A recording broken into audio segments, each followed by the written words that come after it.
Are you new to caregiving or feeling totally overwhelmed trying to navigate everyday life plus all the medical, legal, and other responsibilities associated with caregiving? Then you're going to want to tune in and listen to this week's episode because my guest will give you all the 411 on what you need to know based on her experience caring for both of her parents. And you know you're going to want to share this one with all of your caregiving friends. Welcome to Fading Memories, the podcast for caregivers of loved ones with dementia. I'm your host, Jennifer Fink. My mom had Alzheimer's for 20 years, and when I went looking for answers, I had to start a podcast to find them. Join me as we navigate the challenges of dementia caregiving together. This podcast is your beacon of support and empowerment. Let's share our experiences, find solace, and discover the strength within us. Get ready to embark on a transformative caregiving journey with Fading Memories. If you're looking for additional advice, be sure to sign up for our weekly email newsletter. It's brief, gives you great advice. You can read it in less than 5 minutes, and you know where to find the link. It's in the website, on the show notes. We're working on subscriber-only information and specials, so you're not going to want to miss out. Did you know that midlife metabolic changes can impact your brain health? Women often experience changes in energy regulation during midlife, feeling fatigued or having reduced energy. In addition to eating a Mediterranean diet, exercise, and stress management, one way to protect your brain health is to add Relevate from NeuroReserve to your day. With Relevate, you get science-backed nutrition to help strengthen and protect your memory and cognitive performance today and for years to come. You deserve a brain span that lasts your lifespan. And to help you get started, use the link in the show notes and code FM15 to get 15% off any regular order. I've been taking Relevate for 3 years now, and I've seen an improvement in my memory and thinking. Now, on with our show. Hello again. Thank you so much for joining me today. With me is Alexandra Free. She is the author of From Zero to Zen. She is a former caregiver to both of her parents, and she didn't do them at the same time. So she learned a lot, and she's going to share with us today what caregivers need to know when caregiving disrupts their lives. So thanks for joining me, Lex. Thanks for having me, Jen. So let's start with you and your history. You first ended up taking care of your father, which is kind of where the book started because, like most of us, you had zero clue what to do when you realized he needed help.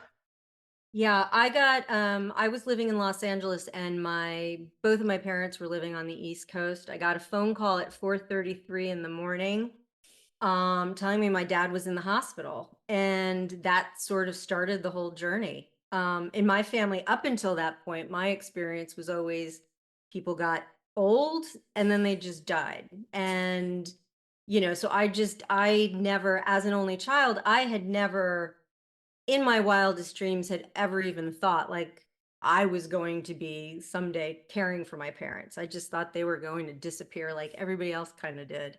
That wasn't the case. So, yeah. So your dad, why was your dad in the hospital?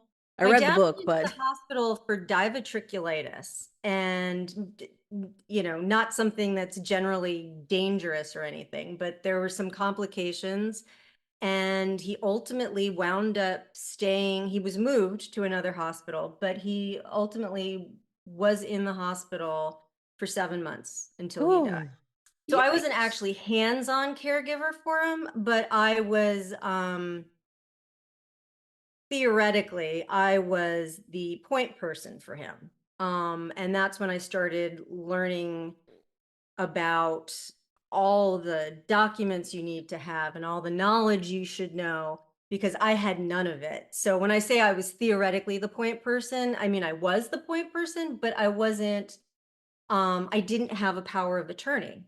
And that's kind of what started the whole uh snowball of everything else that started going wrong because if you don't have the power of attorney, you don't get to have financial say and you don't have, you know, legally you don't have access to some medical information and all that other stuff. And so yeah, it was an interesting experience. But in the end, it sort of prepared me for my mother, who later on wound up having Alzheimer's. So I mean, not that it was a good thing, and I never would have wished it on my father, but or myself, but I kind of got a PhD in, the what you need to know before you need to know it kind of stuff. So, and And one of that's the what things, brought the book on. I yeah. I finally, so many people, every time I would have a friend or a family member or somebody would get sick, they're like, "Oh my God, what am I supposed to do?" And finally I was like, I think I'm going to write a book. So, So it's the where should guide I people? wish I had. Oh, yes. Well, I love Yeah. talking to caregiver tour creators Mm. because unfortunately it's very necessary, but it's it's kind of heartwarming to be like, not only did you I refer to it as being the captain of my mom's care team, so you were your dad's care captain, Mhm. but it's like it's just nice that you're still sharing. You're still caregiving because you're taking care of other people by sharing this book with them and sharing your knowledge here with us today. So you didn't have a power of attorney. Did you end up getting that, or where does somebody start when they're in that position that you Well, were in?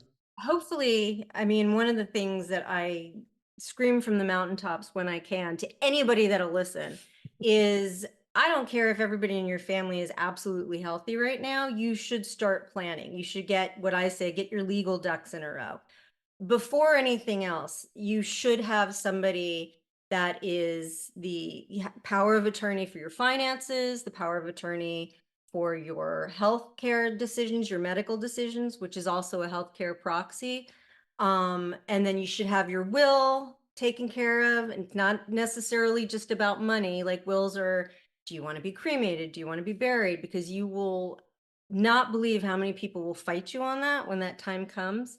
But also, like, if there's trusts, wh- do you want to be intubated? Do you want to, do not resuscitate? What do you want to have happen if, God forbid, the worst case scenario occurs to you?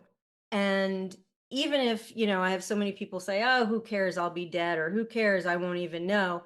Don't do that to your loved ones, because I was in that position where I had family members suing me. I'm an only child. There was nobody else. My father wasn't married. There was nobody else that should have been making these decisions. And I had people fighting me, whether or not to put them on life support and all this other stuff.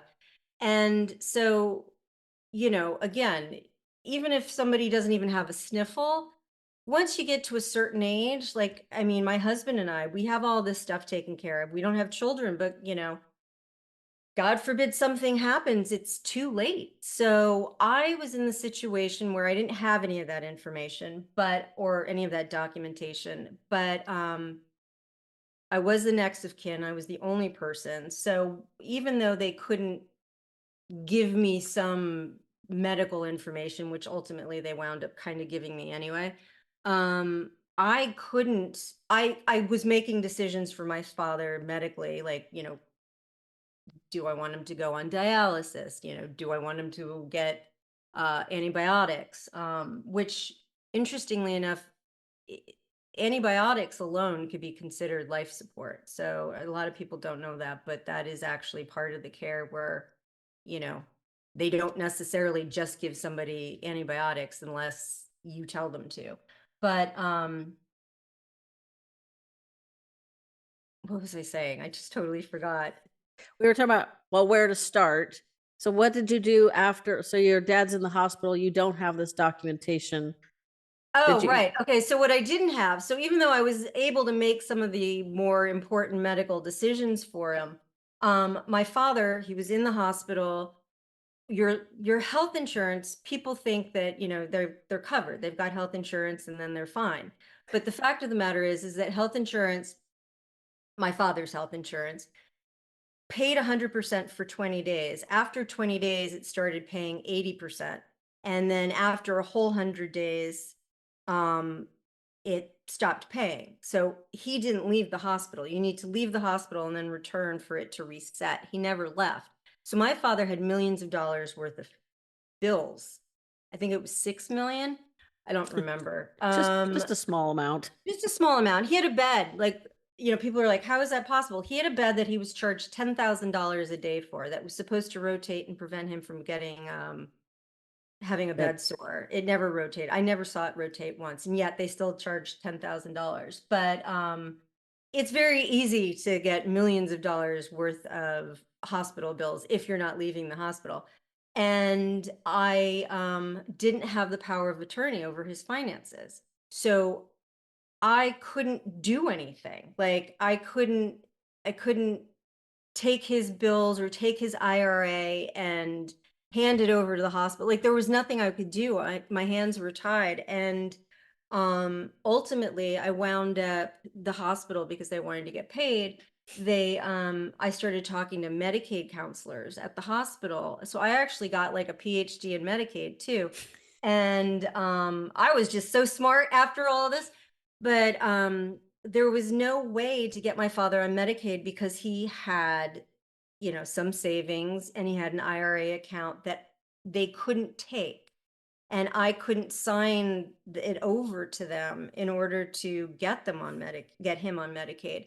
So I had to go, they started legal proceedings where I had to go before a judge and declare my father mentally insane, that he was incapable of caring for himself. That actually never happened. My father died a couple of days before the court case or the whatever, before I had to go before the judge.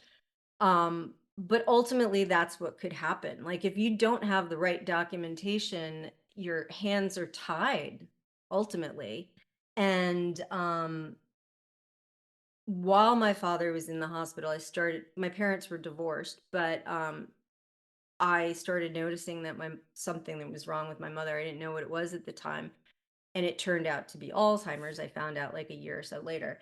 But the instant I just was like, there's something wrong with mom. That's it. Let's go. I got all of her medical stuff. I got all of her, legal stuff. And that's the other thing, like if you're going to be somebody's caregiver, you need to know the medical information too. Like if they can't advocate for themselves, like you need to know, are there food allergies, are there medical, allergies to medicine? Um, there's a whole, it's shocking how much you don't know about the people you love until somebody starts asking questions and you're like, I don't know. And so I made sure with my mother, because of everything I went through with my father, I made sure that there was every I was dotted and T was crossed. I was prepared. I was like, all right, bring it on. I know exactly what we're doing.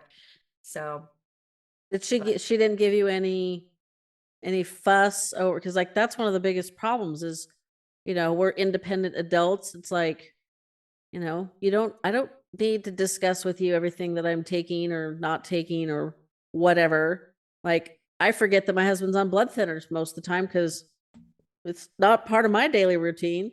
I don't need to right. worry about it, but it's important to know if he ended up in the hospital, especially because we're changing healthcare providers. I don't know what happens to our quote unquote digital healthcare files. Guess I'll find out. But she didn't give you any fuss. No, well, interestingly enough, besides the Alzheimer's, my mother was on no medication. Well, that's not true. She was on one thing. She had thyroid medication. But other than that, so every time like, we'd go to another doctor or she was from, going like bouncing around assisted living facilities and stuff, they'd always be like, "Oh, she's on nothing." I'm like, "One pill, that's it." Because I know by that time most people are on like 16, 17 different things. Like my dad was on 32 pills. Oof. Thought my But dad was yeah, bad at like 26. yeah, I mean, it's crazy. No, she was on nothing. But what was interesting was by the time my mother was diagnosed, she was already moderate to severe, which isn't uncommon. A lot of people are already in, if you're going by the stages, like stage 4, stage 5, because a lot of these, a lot of the times you can kind of hide it for a while, or people just, you don't know what you're looking at until you know. So, sometimes you're just like, oh, they're just being silly. And my mom was already like the absent-minded professor. She'd have her glasses on her head, she'd have another pair of glasses around her neck, and then she's looking for her glasses. I mean, like that was always my mom. So I would just kind of disregard stuff. Like, whatever, that's just mom being mom, but of course, once you actually realize there's something wrong, then you start going back and being like, oh my God, that's right. Oh, and that Christmas, and oh God, when she said, like, then suddenly you know what you're looking at. But there was no history in my family of Alzheimer's. So I really had no clue. And initially, actually, I thought, um, I had hoped that my mother's condition was her thyroid medication was off, because that could happen. It's Okay. unlikely, but so I was hoping that, it was something that could be adjusted. Alzheimer's was literally the last thing on my mind, because nobody had it. And my mom was such a genius. So she was still dazzling you with like quantum physics and all this other stuff.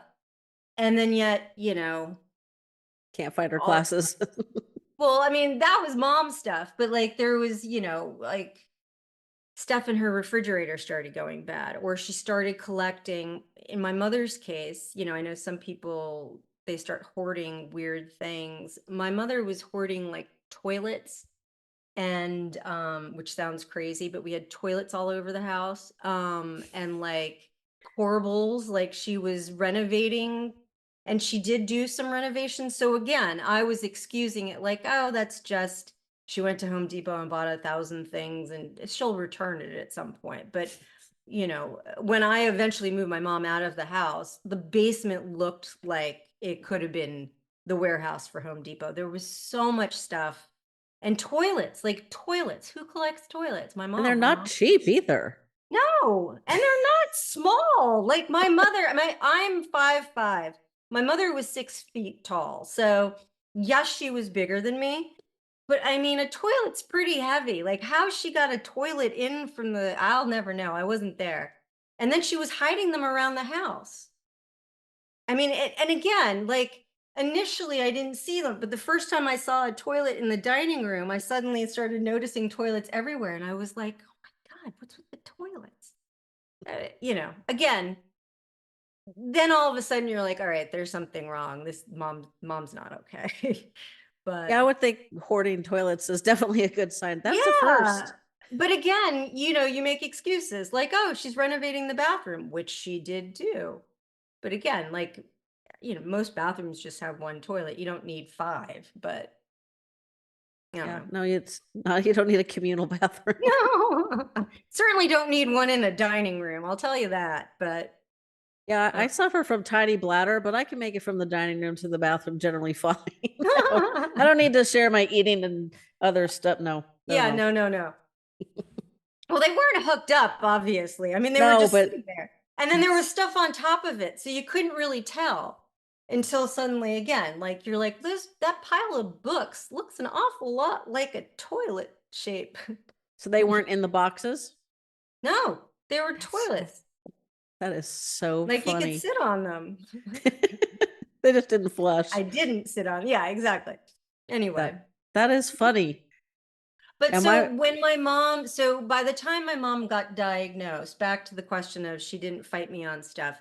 Um, I had literally just gone through everything with my father. And even though my mother had Alzheimer's at that point, she it was still very fresh, like hell I'd gone through with my father. So, when I started taking her to the lawyers and everything else, I was just doing it under the guise of, I just want to make sure that you're taken care of if, God forbid, anything like what happened to dad ever happens to you. So she was under the impression, and I was trying to protect her and take care of her, but she was under the impression, the way I was presenting it to her was that I was doing this so that way in the future, if God forbid something ever happened to her, we would be okay.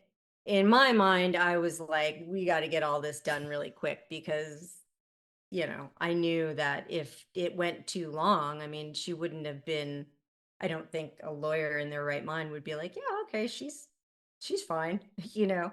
So I've talked to it's elder law attorneys about dealing with family, like in your situation where like husband, wife, maybe adult kids come. Like, how do you determine that they're fine or they're not fine or whatever? And it was a very interesting conversation. People can go listen to those episodes. They're pretty easy to find, the ones with the lawyers. But yeah, the way you worded it probably helped a lot. And yeah. it's kind of a hint or a clue, a suggestion for the listeners is that, it's a touchy subject because of the way our culture is. And, as independent adults, we don't want to give up our independence, and I think we also don't necessarily want to take over somebody's life, but it does end up happening. So I think you worded that really well. And thankfully, because if you can imagine, I know people that have fought with family members for years. There was a gal in my support group who was taking care of her mom, and her mom would not allow her any access to the finances, and it caused all kinds of issues. And she had her mom had a home in Oakland, California, and the daughter had a home in the suburbs, and finances were a problem. I'm like, sell mom's house, and she's like, I can't. And I'm like, oh my god. I Yeah. don't know what happened because COVID happened, and the support group kind of, we went online, and a lot of people stopped showing up. So just a great mystery. But yeah, sometimes family members just will not cooperate with that stuff, and you caregivers end up in a similar place to where you are with your dad. They're just really stuck. Now, she never pulled the trigger on going to court and having her mom declared incompetent. I think I don't think she could. I don't think mentally the daughter could handle that, and I never had to deal with that. I think that would be really hard. Oh But I my guess that God. is one option. Probably would have been a Yeah. better option. Yeah, I remember the day that I talked to the Medicaid counselor about that, and that was what I was going to have to do. And she set it up. She set up the appointment. I remember walking to my car and I could just feel it bubbling up. Like I was like, don't cry in the hospital, don't break down in the hospital. Not that, I think a hospital is one of those places where it's perfectly fine to have a nervous breakdown because everybody understands, like, you're not there to have fun unless, of course, somebody just had a baby. For the most part, people go to the hospital and not so great things are going on. So it probably would have been okay. But in my mind, I was like, just don't hold it together. Wait till you get into the car, hold it together. And I couldn't open the door. It was a rental car. And because I was still technically living in California. So I would fly home every week or every other week and, I'd rent a car or whatever, and I couldn't get into the car door. And that was what pushed me over the edge. And I melted sobbing. I was just sobbing in the parking lot. I was like, oh my God, everything else I'm going through, like now you're making me like go to court to get custody of my father. I was like, this is horrible. And yeah, I mean, it is an option for people who don't know what to do. It is an option. And then the other option that I offer to people, which, might sound kind of cruel, but, I think everybody knows their parent to some extent. Even if they don't have a great relationship with them, they kind of know, how they tick, what makes them work, what triggers them, what doesn't trigger them. And I'm a big fan of, the art of manipulation with the best intentions. But, like with my mother, I knew if I did this, she would react this way. And so I used, you know, what I knew about my mom and how she would react to things. And I used that as a way to like help myself. Like I knew that like when I was trying to sell my mom's house and she would if I was dumping broken things into the dumpster, she would go dumpster diving after them because she was like, this is my stuff, it's you're not taking my stuff. And but like I knew somewhere in there my mom was still there. So and my mom was always the person who if something was wrong, Like, I couldn't solve a math problem when I was growing up, or old, like, as I got older, if I was having an issue, my mother loved to solve problems. And and she was good at it, so what I started doing was, I would be like, oh god, I've got all this stuff, and I would make it into a problem and have my mom think that she was solving it, whereas, so I would manipulate the situation to get the result I wanted, which was, I'm going to grab all your junk and I'm going to throw it in the dumpster, but when it suddenly became my mom's idea, like, oh, well, this ashtray, there's two pieces. It doesn't go together anymore. Maybe we should throw that out. I'm like, oh my God, that's such a great idea. I'd never even thought about it. So when it wasn't me forcing my will on her, and it was actually her trying to, solve my problem. And I find that in some cases, like if you're having problems getting your parents to talk about things, like money, for instance, you know, if you go to them like, I'm having money issues, I'm having a problem, I don't know what to do about this. Sometimes, if you have that kind of relationship with your parents, sometimes by having them think that they're helping you, they're actually giving you information. And you also have to be a detective. You have to start, piecing together things, or causing a distraction and going and looking at the bills, But you have to be creative, and it's different for everyone, and it's different every day. I mean, Alzheimer's is such a cruel disease, and it's, very rarely, in my experience at least, you get the same day twice, So sometimes you got to pivot. If something works one day, it may not work the next day, you got to kind of think on your toes and sort of go with what's working for the moment, and not hold on to the fact that, oh, well, this worked yesterday, now it's not working. It's like, all right, well, you got to have a bag of tricks. Well, and See what especially if works. it worked yesterday and it's not working today, it's easy to internalize it and think, what's wrong with me? And Right. not, oh, this is just Alzheimer's. And, like, I don't like to do the same thing all the time. So I would think if I, God forbid, ever had Alzheimer's, your bag of tricks would have to be big because you'd have to Yeah. cycle through a whole bunch of different things to keep me going Keep in the you right direction. entertained. Yeah, pretty much. Like, I like leftovers. Leftovers are fine. I don't reread books. I don't rewatch TV shows, or rarely rewatch movies. I mean, when I tell you I don't do the same thing, I don't do the same thing. I mean, I'll do like the same activities. Like, I like to make greeting cards. And so that's the same thing, but it's different. Right. And Different so, card. yeah, Yeah. different theme, Well, whatever, different person it's going to. So yeah, I would probably be a big challenge. And I'm well, super independent. let's hope it never, we never need to know. This is true. That's my plan. I take after my dad's side of the family. I inherited the fat gene, which I can prove through photographic evidence. And my paternal grandmother lived to 103 with her brain pretty well intact. She'd Wow. been mostly blind from glaucoma from 2005, Ooh. and then she got really super hard of hearing, which is almost like being in solitary confinement in your own brain, which that sounds horrifying to me. Yeah. And once you get to 102, it's like you got to expect things are not going to work quite right. So yeah, she got to 100. She was fine. Outlived my dad, which was her oldest son. After 100, got to 101, started getting hard of hearing. But 100 years is She's a long allowed. time. Yeah, at Yeah, 101. I yeah, know. Well, I mean, my grandmother lived to be 93. She passed away in her sleep. Her father lived to be 99, died right before his 100th birthday.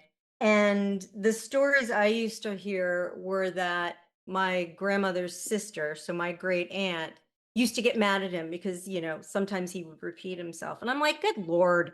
He's yeah. 99. Like, he deserves to be able to repeat himself. Like, that's fine. But And we all do that. Like, my husband is really good at telling me like the same antidote this morning, this afternoon, and then like tomorrow. I'll hear this. I'm like, dude, you've told me that 3 times. Oh, I did. And not it's not a cognitive thing, it's a not paying attention thing. Or right. he wants to make Yeah. sure that he's told me. I always try to preface this like, I can't remember if I've told you this or not, but Right. that way I've covered myself. So I think all that's normal aging, but yeah, forgetting how to Oh eat yeah. and go to the bathroom, that's not normal aging. So, what other PhD did you acquire while taking care of not one but two parents? Well, um, the difference between all the assisted living facilities or long-term care options and there's nursing homes, there's rehabs, there's assisted living, there's memory care. And the thing that most people or a lot of people don't realize until they're unfortunately in the situation is that, people are like, oh, I don't really, I'll be fine. I've got Medicare. Mm, And it's like, Medicare is not going to pay for that. And people don't realize that. There is an insurance called long term care insurance. And obviously, you need it before you need it. And that will cover your long-term care up to an extent, like they'll give you money. But I think I tried to get my mom on it. I wasn't trying to swindle anybody. It was before she had Alzheimer or before she was, you know, declared that she had Alzheimer's. But and that's when I was really like, okay, there's something wrong here because she was so kind of aggressive towards the nurse. The nurse was like, the only time she's calm is when you're in the room. So can you please sit in the room, but don't look at your mother, don't, give her any answers. And they started going through the test, the cognitive test. And that's when I realized I was like, oh, damn, there's something going on. And then the nurse took me aside and she's like, I think you really need to get your mother checked out. But that insurance, I think, was going to pay $6,000 a month that I could have used either for care at home. I could have used it any way I wanted. At the end of the day, when my mother was in assisted living, I think the most her care was 8,900. I think it went up to 8,900. So 6,000 wouldn't have covered the whole thing, but it would have covered a nice chunk of it. yeah. And it can be devastating. I went through, I think, 350 to $450,000 caring for my mother. I wound up actually dipping into my own pocket and paying for her before Medicaid like clicked in, because unless you're going to go into Medicaid immediately, which is we just did that with my mother-in-law. She didn't have a home, she was renting. It was very easy to do. My mother had a home and a whole bunch of stuff, and so I knew that I was going to get her on Medicaid, but I was going to do a 5-year look back period. In California, you guys only have a 2.5-year look back period, but basically Oh, that I didn't means know that, that. yeah, you I, guys, I everybody thought it moved to was all five California. years. No, California is, I think, 2.5 years. But yeah, you'll be paying out of pocket for all of this stuff if you don't have insurance. So it's just something to think about. But that was one of the things that I learned, that um, you know, A, Medicare is not covering any of this, and B, it's gonna get expensive. And when I was researching for the book, because I knew how much, New Jersey, which is where I currently live, I knew how much it was going to cost around here in Connecticut, which is where I grew up, because I was looking for places for my mother in Connecticut as well. I started just researching like the most expensive places. The most expensive place to have a family member in nursing home, which is the most care you can get. And that's generally once they have Alzheimer's, they'll go into a nursing home. Um, I think it was something, oh, I can't remember the number now, but it was something ridiculous. I think it's like $450,000 a year. Phew, jeez. I know. So if you're sick and you live in Alaska, move. don't, don't go into a nursing home in Alaska unless you have Medicaid, and then Medicaid will pay for everything. And that was something else I learned. Everybody thinks of Medicaid as like, ooh, Medicaid, it's this horrible thing. It's universal health care or whatever. It was such a godsend. Once my mother was on Medicaid, I never saw a bill. And if in fact somebody called asking about, like, oh, there's this bill, I'd be like, oh, I'm sorry, she's on Medicaid. And they'd be like, oh, I'm so sorry. She got awesome care, everything. It was amazing. And it was such a load off of me, you know? I mean, the stress of worrying about having to pay these bills and was there going to be some extra cost this month and whatever. I mean, it could easily bankrupt you. Oh, Easily. yeah. Yeah, I think the Crazy. average is, and I'm not sure how they get this average because it seems awfully low, but the last time I read the statistic was the average out of pocket expense for a caregiver is $850 a month. And I'm thinking, well, that's like earlier stages. Is the way we paid for my mom's memory care, because she was on Medicare. They didn't have long-term care insurance. And I couldn't put her on Medicaid because she had a house and we would have had the 2.5 or 5 year look back. I thought it was 5. So you taught me something today. It might have been 5 when were you going Um, through all this? 2017 to 2020. Oh no, that was probably 2.5. Okay. Well, it's still, she had a house that was paid for in California. So Right. I think they would have laughed themselves silly if I had attempted that. And the care home that she was in didn't accept Medicaid. So I don't remember. I don't think the fee went up much from like years 2 to 3. Well, 1. Let's see. So she moved in March. They always reevaluated her in March, and it was $5,600. When she fell in 2020 and broke her leg, and was wheelchair bound and bed bound, and at that point she was really having trouble eating, so she was going to need to be fed. The director of the memory care residence, which was attached to assisted care, assisted living, I mean, she was very generous on the evaluation. If you were kind of wavering between like, well, is she at a 1 or is she closer to a 3? She'd probably be like a 1.5 or 2. So after the leg break and everything, it went up to 7,200, which we didn't have to pay because I swear to God, my mother had a moment of clarity. This was March. Well, she died March 31st, 2020. So we all know what was going on then. I think she realized that she couldn't walk. She needed help doing everything. There was this virus thing. She wasn't going to be able to go to the park to watch kids.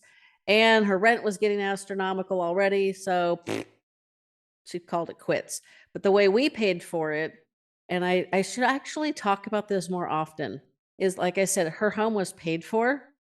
And, even in California, even if we'd sold it in 2017, we would have made a good profit.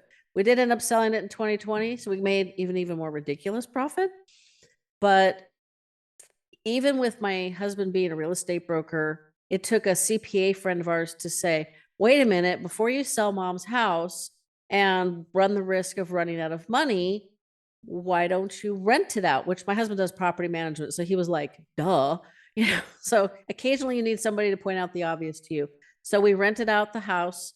My dad had investments. And so the financial planner put in about $1,000 to $1,500 a month into the trust, and she got about $1,600 in Medicare or Social Security, one of those things. And Oh, so that's she was great. covered. So Yeah. everything that's fantastic. I thought you were going to say reverse mortgage, and I was going to be like, oh, don't do reverse mortgage. Mm-mm. Reverse mortgage is so sketchy. I know some people, have no other choice, but it's a crapshoot, and you're probably going to lose with a It's like reverse betting mortgage. against, technically, it's betting against the house. Totally. Yeah, and because they charge you interest on the money that you're borrowing, so you're not getting like if your house is worth $1 million and then you're borrowing against it. First, there's a fee that you have to pay. So let's say now I'm making these numbers up. Now it's $800,000 that you have. And then every time you use the money, they charge you like an APR. So it's like you're being charged to use your money, and then suddenly you've got a house that now you don't have any money left and you're in a house and now you're going to be thrown out of your house. You're going to go bankrupt.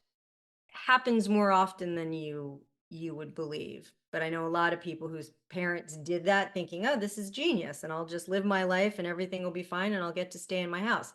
And then they lost everything. Now, Yeah. sometimes I guess it doesn't work that way, but yeah, it could. You So, basically have to, you're bracing against, you hope they die before you run out of money. which is Yeah. what the CPA pointed out to my husband, because my mom was 74. And so he's like, even if you sell the house, and I mean, they bought it, brace yourselves, people. They bought it in June of 1970, Oh my God. 35 $35,500. And they Wow. almost didn't go through with it because the interest rate went up at the last minute, which, we've all been dealing with for the last year plus. So, they almost didn't buy that house. I don't know what would have happened. My mom wanted another kid. We needed a bigger house to get the other kid. Lord only knows what would have been different if they had pulled out of the house. But they didn't. So Oh, thank we God. sold. So they bought it in June of 1970 for $35,500. We sold it in July of 2020 for $745,000. So even That's in, amazing. I know, I was like, I'm like, a 50-year-old house. Give me a break. Like, I felt so bad. It was like I felt kind of guilty, but it's like, like I'm not going to sell it to him under market just because, that's just not how it works. But I did No. kind of feel a little bit bad, but I had to share it with my sister, so I didn't feel too bad. But but so 3 years earlier probably would have been worth, like, I think when my dad died, my husband, you have to have it appraised so that you don't pay capital gains on the difference between 35,000 and 745,000. That does not sound like a tax bill I ever want to see. And thankfully, No. my husband being in the business, first he was in banking, then he's in real estate, so he knew these things. I didn't have to think about these things, and that's one of the challenges of caregiving. And one of the things you kind of address in your book is like, I didn't have to know this stuff. Like, I'm a photographer and now a podcaster. It's like, I know my stuff, but that was not part of my stuff. So he had the property reappraised, and I think it was like 600 and something. So the capital gains between 35,000 and 600,000 is still ugly. So there's a tip. If a person dies and you own the home, get it appraised. That doesn't cost very much money. It's a whole lot cheaper than what the government's going to do. What they're going to hold out their big bucket and say, pay up, grieving Give me person. my money. Yeah, for real. Not that they earned it, but whatever. That's a Ugh. whole other podcast, not mine. Yeah, seriously. So the one thing that you do talk about in the book is learning how to, like, take care of yourself. And we're going to talk about that a little bit more in our new series, but we want to give some tips for the people listening to the full episode. Like, how did you learn how to I mean, first you're taking care of your dad and all that stress, and then you didn't even get a breather pretty much before you had to No. deal with your mom. And I work in television, and most of the shows I was freelancing in variety TVs, like award shows, TV specials, and 90% of the shows that I was doing were in Los Angeles. So I was traveling a lot. I could work remotely for, if I was on a show for 6 months, I was working remotely for 5 of those months, 5.5 of those months. And then I'd go out for a week or two before the show.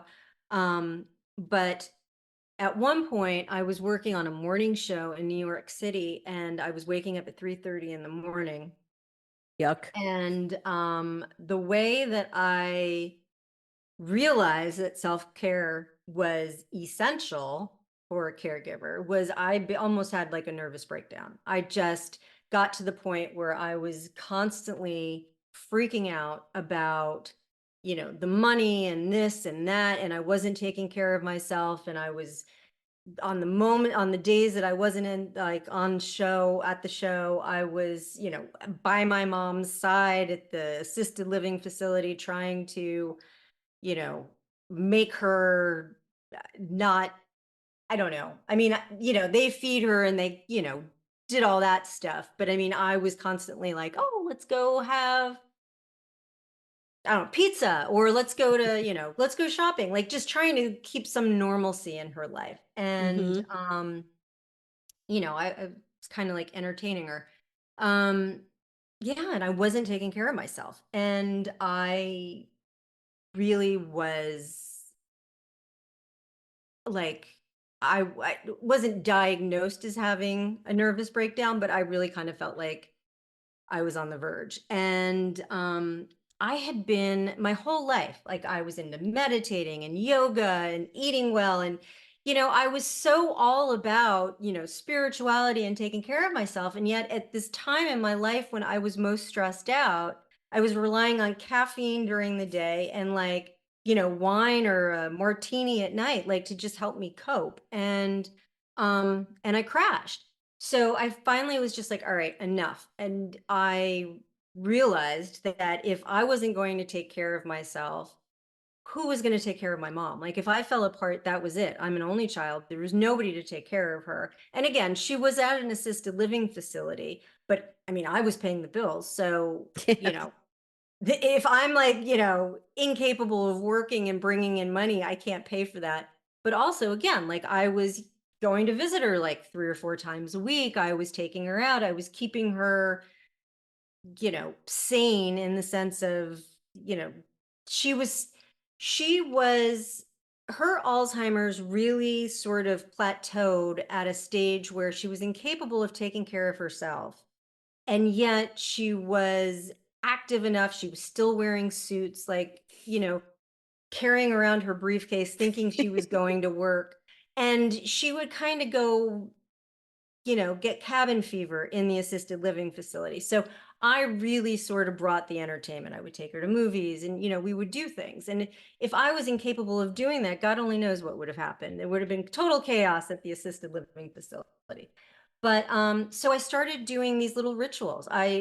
When you're so stressed out and you've got a to-do list that's a mile long, the thought of taking time out to take care of yourself is often like unthinkable. You're just like, I have too much to do. I'll do it when I'm at the end of my list.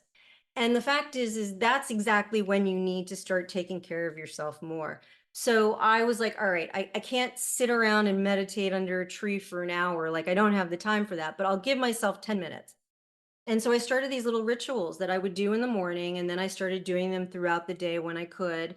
Like I was commuting into the city, so I would sit on the bus and I would meditate. I would take time out to do things like, meditate, even just eating healthy food. Like again, I was somebody who ate organic food and I knew all about nutrition, and yet, I was eating Snickers bars or, Reese's Pieces or whatever, I could get my hands on because I needed fuel quickly. I didn't have time to cook for myself. And all that sugar was, helping me sort of. I mean, it wasn't in the long run, but at the time, it was keeping me alert. So I just started doing things with intention, like cooking a healthy meal, maybe cooking like roasting a whole chicken so I could eat it throughout the week. But yeah, I started all these little rituals that I would do, and I just sat down. I called them my Zen in 10, and I would sit down for 10 minutes every morning with my cup of coffee, and I would just start doing these little rituals. And I started noticing that, it wasn't making my problems go away per se. Like, I mean, my mom was still sick and I still had all these bills, but the stress of all of it wasn't attacking me the same way it was. I mean, I got to a point where I couldn't get out of bed. Like I was having such panic attacks. And the more I started doing these little rituals, the more I started calming down. And what I realized years later was that actually science says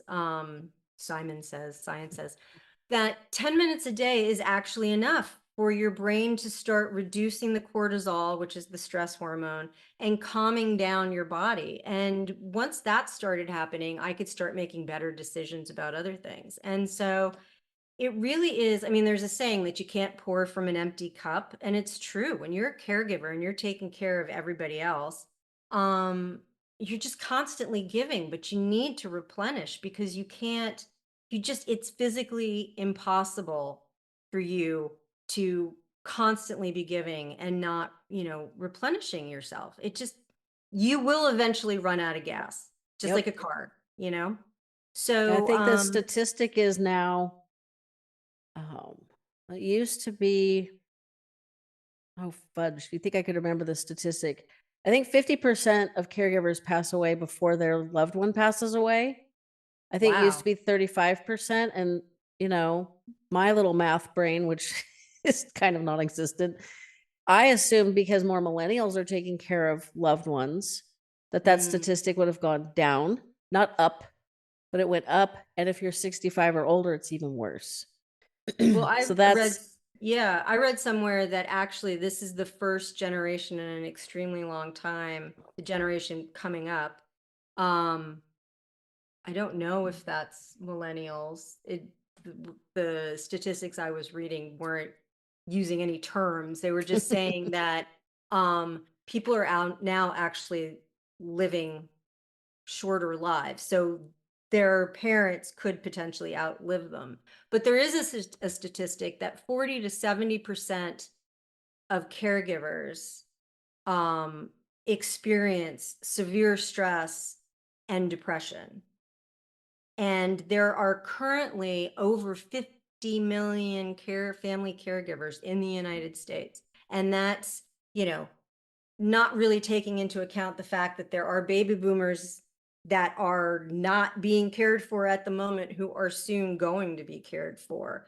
So I mean, that number is just going to increase exponentially. And it's just, it's an epidemic, it really is. And the only way to survive this is to make sure that you're caring for yourself. And people are like, oh, but it's so selfish. It's not selfish. You need to care for yourself in order to care for everybody else. It's kind of like, the airplane thing, put your mask on first and then start caring, putting them on everybody else. But you have to do it. You have to make time. You have to, and people are like, oh, it's easy for you to say. No, it's not. They're like, oh, but I have kids. I don't care. Like, you still, like, I know you sit down in the morning with a cup of coffee or a cup of tea or something. Like, use that time constructively. Don't go through bills, and don't, like, I don't know, start worrying about what your day is going to bring. Like, spend that time doing something positive, being, meditating, or I don't know, doing squats. I don't know. But, I mean, just, you can, the habit stacking of, there's always time. Like, I always take a bath at night, it's just my kind of way of, zenning out and getting ready for bed. And I used to do it and think about, what went wrong that day or what I'm going to have to do tomorrow that's going to be awful. And I was like, wait a minute, this is a perfect opportunity. I'm sitting in this warm bathtub by myself. Like, I could just get centered and meditate and be grateful or whatever. But a little goes a long way. You only need 10 minutes, Well, that's good to know. And that's probably a great place to stop before Lex and I could talk for hours. We've already done it before. I know. So we might have to have her back. Don't even get us started. Yeah. Yeah, for real. We go on every topic. But I want to thank you. And you guys probably going to want to tune in to the special episodes that are short and to the point. I don't know exactly when those are coming out, but keep an eye on the podcast feed for those. And be sure to pick up From Zero to Zen, especially if you're new to caregiving, because Lex definitely lays out exactly what you need to know, what you need to do. She's holding your hand in this book to make your life a little bit easier, to give you a little zen in the insanity of caregiving.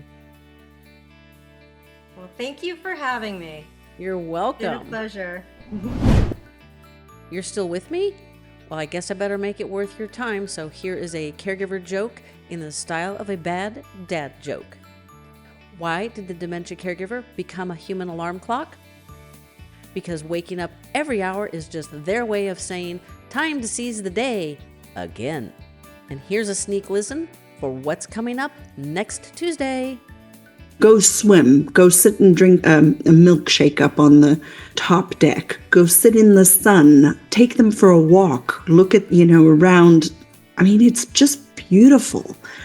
And then just watching the families who were there all had these huge smiles on their faces as they saw the person that they're supporting enjoy themselves. So it was making a lot of wonderful memories. And then, we take them out on excursions. Families have choices related to whether they, the cruise line has lots of different types of excursions. But then we also did excursions with some of the people So there's a variety of, you can create your own memory by choosing your excursion or go on an excursion with us and get to hear all of our bantering and laughing and helping and supporting. Thanks for listening today, and we'll be back in your ears again next Tuesday. Please support our sponsors, for they help us bring this show to you for free.